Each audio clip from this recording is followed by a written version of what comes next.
जय श्री राम। मंगल भवन अमंगल हारी, द्रवहु सुदशरथ अजर बिहारी। जय सिया राम जय जय सिया राम, दीन दयाल बिरधु संभारी। हरऊ नाथ मम संकट भारी। जय सिया राम जय जय सिया राम, जय सिया राम जय जय हनुमान। हे नाथ, मैंने अपनी बुद्धि के अनुसार श्री हरि चरित का वर्णन कहीं विस्तार से तो कहीं संक्षेप से किया। हे गरुड़ जी, श्रुतियों का यही सिद्धांत है कि सब काम छोड़कर श्री राम जी का भजन करना चाहिए। प्रभु श्री राम जी को छोड़कर और किसका भजन किया जाए, जिनका मुझ जैसे मूर्ख पर भी स्नेह है। हे नाथ, आप तो विज्ञान रूप हैं, आपको मोह नहीं है। आपने मुझ पर बड़ी कृपा की। जो आपने मुझसे सुखदेव जी, सनकादि और शिव जी के मन को प्रिय लगने वाली अति पवित्र राम कथा पूछी। संसार में घड़ी भर का अथवा पल भर का एक बार का भी सत्संग दुर्लभ है।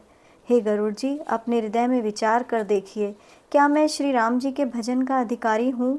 मैं पक्षियों में सब प्रकार से अपवित्र हूँ, परंतु ऐसा होने पर भी प्रभु ने मुझे सारे जगत को पवित्र करने वाला प्रसिद्ध कर दिया, अथवा प्रभु ने मुझको जगत प्रसिद्ध पावन कर दिया। यद्यपि मैं सब प्रकार से हीन हूँ, तथापि मैं धन्य हूँ, क्योंकि श्री राम जी ने मुझे अपना निज जन जानकर आप जैसे संत से मेरी भेंट कराई। हे नाथ, मैंने अपनी बुद्धि के अनुसार सब कुछ कह दिया, कुछ भी छिपाया नहीं। फिर भी श्री रघुवीर का चरित्र समुद्र के समान है, उसकी कोई थाह नहीं पा सकता। श्री राम जी के गुण समूहों का स्मरण करके सुजान भुषुंडी जी बार बार हर्षित हो रहे थे, जिनकी महिमा को वेदों ने नेति नेति कहकर गाया है, जिनका बल, प्रताप और प्रभुत्व अतुलित है। जिन श्री रघुनाथ जी के चरणों की पूजा शिव जी और ब्रह्मा जी भी करते हैं, मुझ पर उनकी कृपा सरलता के कारण है। किसी का ऐसा स्वभाव न कहीं सुनता हूँ न देखता हूँ। अतः हे गरुड़ जी, मैं श्री रघुनाथ जी के समान किसे समझूं? साधक, सिद्ध, जीवन मुक्त, उदासीन, कवि, विद्वान, कर्म को जानने वाले, सन्यासी, योगी, शूरवीर, बड़े बड़े तपस्वी, ज्ञानी, धर्मपरायण, पंडित और विज्ञानी, ये कोई भी मेरे प्रभु श्री राम का भजन किए बिना नहीं तर सकते।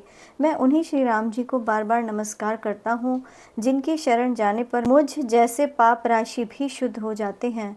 उन अविनाशी श्री राम जी को मैं नमस्कार करता हूँ, जिनका नाम ही जन्म मरण रूपी रोग की औषध और तीनों आधि दैविक, आधि भौतिक और आध्यात्मिक दुखों को हरने वाला है। वे कृपालु श्री राम जी मुझ पर और आप पर सदा प्रसन्न रहें। काकभुषुंडी जी के ऐसे मंगलमय वचन सुनकर और श्री राम जी के चरणों में उनका इतना प्रेम देखकर गरुड़ जी का संदेह नष्ट हो गया और वे प्रेम सहित बोले, श्री रघुवीर के भक्ति रसपूर्ण आपकी वाणी सुनकर मैं कृतकृत्य हो गया। श्री राम जी के चरणों में मेरी प्रीति नवीन हो गई और माया से उत्पन्न सारी विपत्ति नष्ट हो गई। मोह रूपी समुद्र में डूबते हुए मेरे लिए आप जहाज बन गए। हे नाथ, मुझे आपने अनेक प्रकार के सुख दिए, इस उपकार के बदले कोई उपकार नहीं हो सकता। मैं तो आपके चरणों की बार बार केवल वंदना ही करता हूँ। आप पूर्ण काम हैं और श्री राम जी के प्रति आपके मन में प्रेम है। हे तात, आपके जैसा कोई बड़भागी नहीं है। संत, वृक्ष, नदी, पर्वत और पृथ्वी, ये सब दूसरों के हित के लिए ही होते हैं। संतों का हृदय मक्खन के समान होता है, ऐसा कवियों ने कहा है, परंतु उन्हें सही कहना नहीं आया, क्योंकि मक्खन तो गर्म करने से पिघलता है, जबकि संत तो दूसरों के दुख से ही पिघल जाते हैं। मेरा जीवन और जन्म सफल हो गया। आपकी कृपा से मेरा सब संदेह नष्ट हो गया। मुझे आप सदा अपना दास ही माने। शिव जी कहते हैं, हे पार्वती, गरुड़ जी बार बार ऐसा कह रहे थे। भुषुंडी जी के चरणों में प्रेम सहित सिर झुकाकर और हृदय में श्री राम को धारण करके गरुड़ जी तब बैकुंठ चले गए। हे गिरिजा, संत समागम के समान दूसरा कोई लाभ नहीं है। संत समागम श्री हरि की कृपा के बिना नहीं हो सकता, ऐसा वेद और पुराण कहते हैं।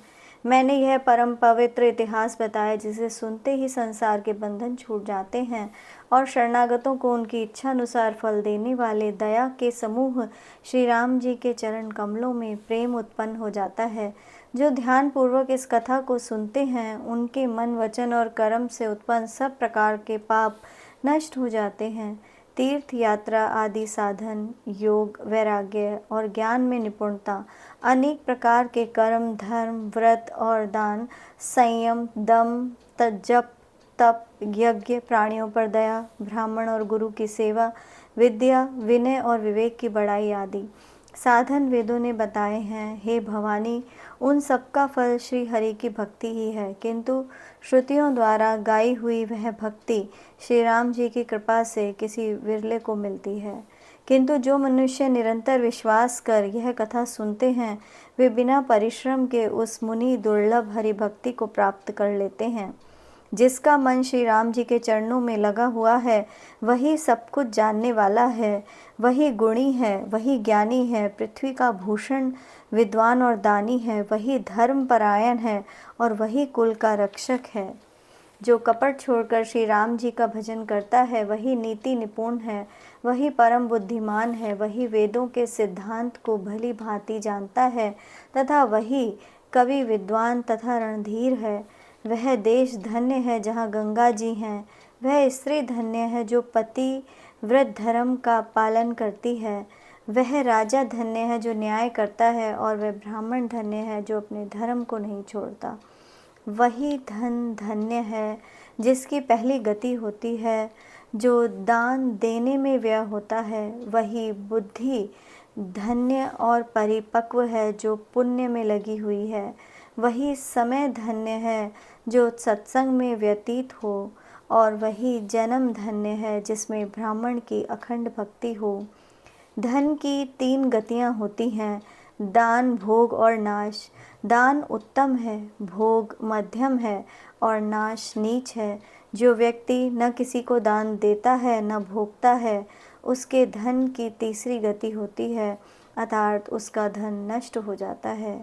हे उमा सुनो, वह कुल धन्य है, संसार भर के लिए पूज्य और परम पवित्र है, जिसमें राम परायण श्री राम भक्त विनम्र व्यक्ति उत्पन्न हो। मंगल भवन अमंगल हारी, प्रभु सुदशरथ अजिर बिहारी। जय सिया राम, जय जय सिया राम। दीन दयाल बिरधु संभारी, हरऊ नाथ मम संकट भारी।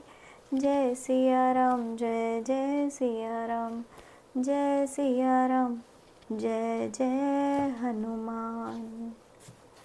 जय श्री राम।